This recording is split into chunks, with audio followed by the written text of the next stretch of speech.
T twenty বিশ্বকাপের জন্য ভারতীয় দল ঘোষণার পর থেকে সবচাইতে বেশি বিতর্ক উঠেছে শিবম দুবে এবং রিঙ্কু সিংকে নিয়ে।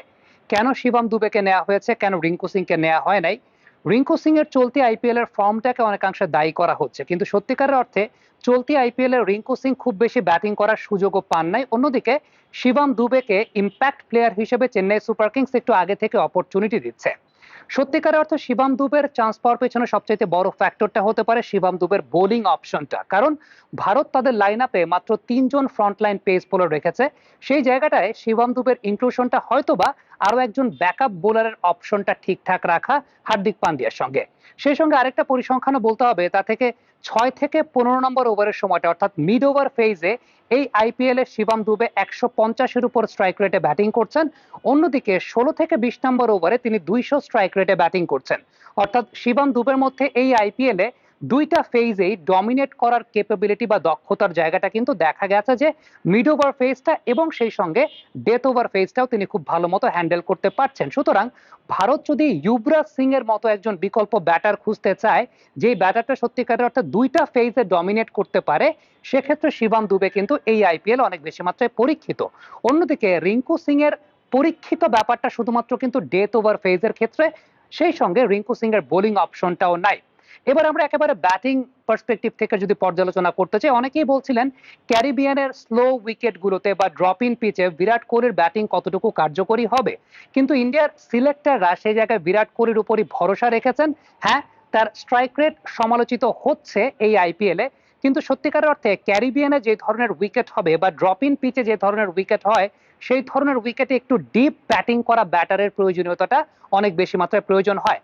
আপনি যদি গেল বিশ্বকাপে মেলবোর্নে ইন্ডিয়া পাকিস্তান ম্যাচটা চিন্তা করেন, বিরাট কোহলি সেই ড্রপ ইন উইকেটে শেষ পর্যন্ত ব্যাটিং করে গেছেন।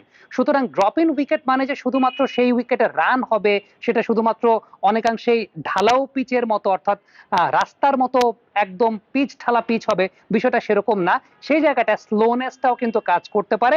বিরাট কোহলির ক্যারিবিয়ান রেকর্ডটা যদি আমরা একটু পর্যালোচনা করতে চাই, ওয়েস্ট ইন্ডিজের মাটিতে ওয়ানডে ক্রিকেটে বিরাট কোহলির 4টা সেঞ্চুরি রয়েছে। সুতরাং অভিজ্ঞতার জায়গা থেকে, ডিপ ব্যাটিং করার জায়গা থেকে, ইনিংস ক্যারি করার জায়গা থেকে বিরাট কোহলির একটা কার্যকারিতার জায়গা আছে। এবং টি-20 ক্রিকেটে ওয়েস্ট ইন্ডিজের মাটিতে বিরাট কোহলির স্ট্রাইক রেটটাও কিন্তু 141। সুতরাং এই পার্সপেক্টিভ বিবেচনা করে বিরাট কোহলিকে সেই জায়গায় ভরসার অন্যতম বড় কাণ্ডারি হিসেবে রাখা হয়েছে। এবং আমার ব্যক্তিগত মতামত অনুযায়ী এই বিশ্বকাপে ইন্ডিয়ার ডমিনেন্সের জায়গাটা, যেহেতু ওয়েস্ট ইন্ডিজের এই জায়গাটাতে বা ড্রপ ইন পিচে একটু ডিপ ব্যাটিং করতে হয়, ইনিংসটাকে ক্যারি করতে হয়, Virat Kohli will be the কি ফ্যাক্টর। রোহিত শর্মা প্রথম 6 ওভারের পার্সপেক্টিভ থেকে দুর্দান্ত ফর্মে আছেন।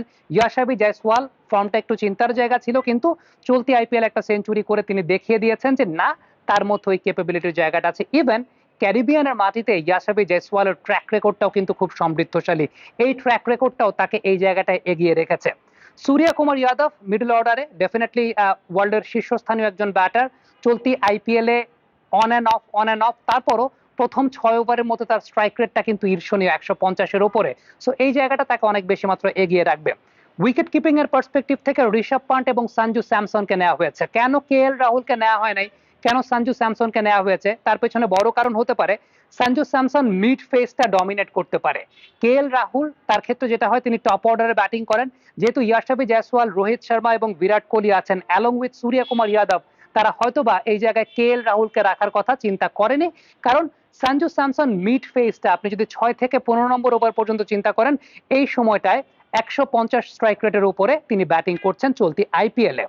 বোলিং এ ইন্ডিয়ার সবচেয়ে বড় দুর্বলতার জায়গাটা হচ্ছে pace bowling line up. Jasprit Bumrah বাদে সেই জায়গাটা মোহাম্মদ সিরাজ, তিনিও খুব একটা ফর্মে নাই, এবং সেই সঙ্গে নেওয়া হয়েছে আর্শদীপ সিংকে। তার ফর্মটাও কিন্তু অন অ্যান্ড অফ। সেই জায়গায় অনেকেই নটরাজনকে মিস করছিলেন, কারণ ডেথ ওভার্সে ইন্ডিয়া সেই জায়গাটা কিন্তু ভুগতে পারে। যদিও একটু স্লোইশ কন্ডিশনে মোহাম্মদ সিরাজ বেশ ভালো বোলিং করে থাকেন, কিন্তু চলতি আইপিএল এ তার ফর্মটা খুব বেশি আশান্বিত করতে পারছে না ভারতকে। ভারতের এই লাইন আপের আপনি যদি দুর্বলতা খুঁজতে যান, সেক্ষেত্রে সবচাইতে বড় দুর্বলতাটা চলে আসে তাদের পেস বোলিং লাইন আপে, এমনকি ডেথ বোলিং এর জায়গাটাতে। কারণ শুধুমাত্র জসপ্রীত বুমরার উপরই কিন্তু তাদের ডেথ বোলিং লাইন আপটা নির্ভরশীল, যেখানে চলতি আইপিএল এ নটরাজন ডেথ ওভার্সে বেশ ভালো বোলিং করেছেন।